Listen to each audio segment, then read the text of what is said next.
Hi, Tim from Kaon here. We're in the back of the LC300 and today we're going to have a look at large molle panels.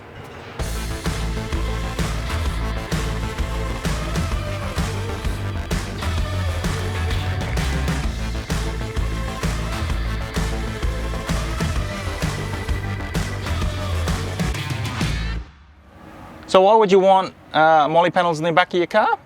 It actually gives you lots of options for mounting other accessories. For example, we've got a fire extinguisher, a fire strike here. We really like those. Notice the quick fists. Quick fists are fairly universal. You can mount other things to quick fists other than the fire strikes. The other thing too, these cutouts are molle and panels pouches compatible. So for example, you can get first aid kits. You can mount them there anywhere you like. And the fact that you've got holes here allows you to attach other things very easily. Also gives you some protection to your tinting or your glass. So that's some ideas on how you would utilize the large molle panels. Really good way to organize the back of your vehicle. So let's get going and see how to install this. This LC300 grab handle is actually not bolted into the roof. It's actually only clipped into the roof, and we find this is typical for newer Toyota vehicles. So what we need to do is we need to remove this grab handle and we need to install a captive nut in behind there so we can mount our accessories to it. So what we'll do, we'll show you how to remove this handle and show you our solution. These handles can be a bit tricky to remove. They're clipped in behind these covers. So grab a small screwdriver with a flat head, because there's a little recess there you can get the screwdriver in. And what we're trying to do is we're trying to pry this cover off. It can be a bit tricky. So I pull forward and out as well to sort of get it off the little tabs, and I've got that corner off. And what I want to do is then get the screwdriver at the top and pull the other side off. And that comes off like that.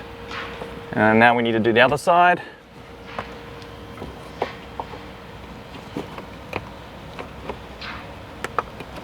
Now I've done this many times, so I make it look easy, but it can be quite frustrating. There you go. That's come out.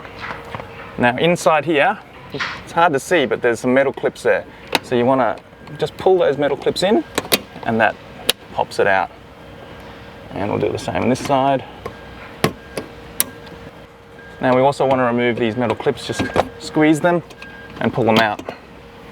Now that we've got the handle off, just want to have a talk about what is actually in the roof here. And all we have is this rectangular opening.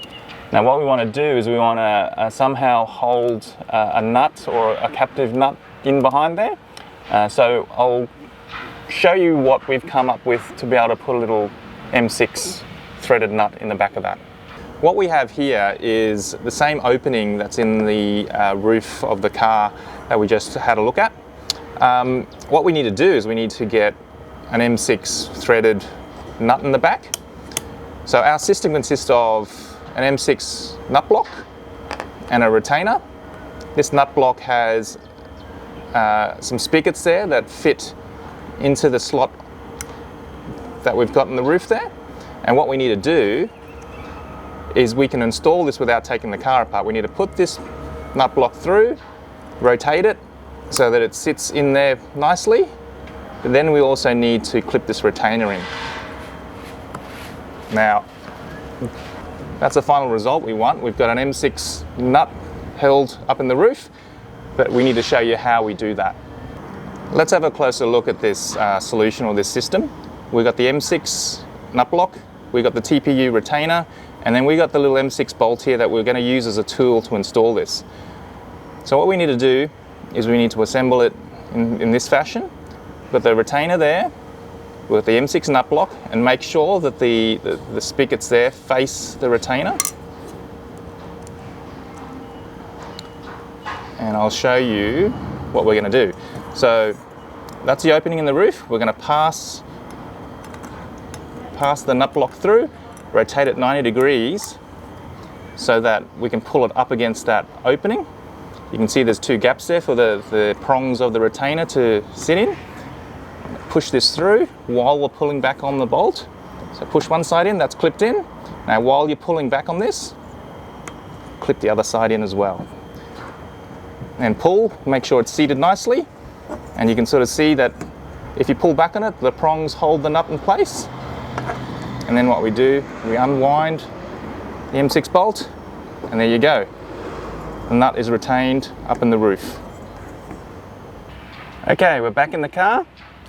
We've got our retainer threaded on our tool or our bolt, and then we've got the M6 nut block with the spigots facing towards the retainer. Now we should be able to pass that nut block through the gap in the roof. We want to turn it 90 degrees and we want to seat those spigots there. So that's where we want it to be. We need to retain it. Now, while pulling back on this bolt, we want to clip the retainer in. So start on one side first while you pull back on it, and clip the other side as well. So that one, make sure it's seated nicely. Just pull back on that, make sure it's nice and square. So I'm pretty happy with that. It's all held in place. And just wind the bolt back out. And as you can see, the nut's sitting up in the roof now.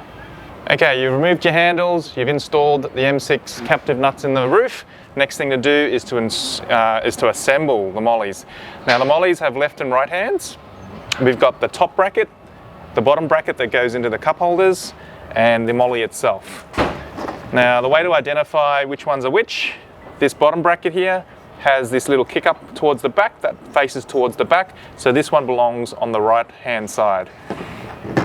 This molly here, the K is always towards the back, so this one belongs to the right hand side as well. Now the easiest way to identify the top bracket is that we've actually created a notch in the top here. Now if they don't line up, you've got the wrong one on the wrong side. So now that you've got all the brackets on the correct sides, it's time to assemble. On the bottom here, we've got 3 holes. This is the bracket that goes on the bottom. Now important, that little tail here goes on the inside of this little flange, and these ones here go on the bottom. So it sort of nests inside each other. Now we've put nut sets in there to make it easy to install. So grab these M6 button heads. So we'll just tighten all those up. Now this top one here, we got our M6 bolt, and then we need to put a nut in the back. So let's grab our little M6 nut and get that installed as well.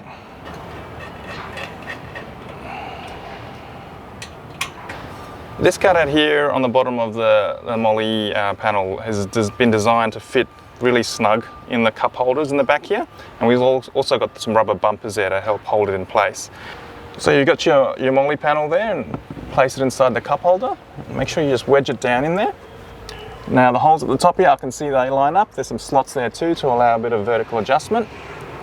So grab your M6 bolt and washer, and I'm just putting some pressure downwards here and lining that up. Actually, you probably don't need to put the pressure on there just yet. Just get the bolts in first. And then before we tighten them up, we'll make sure everything is snug and taking up the load nicely.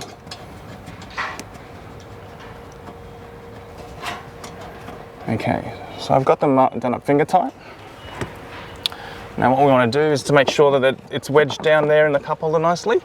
I'm just putting some pressure down, and we'll nip these up. We'll tighten these ones up.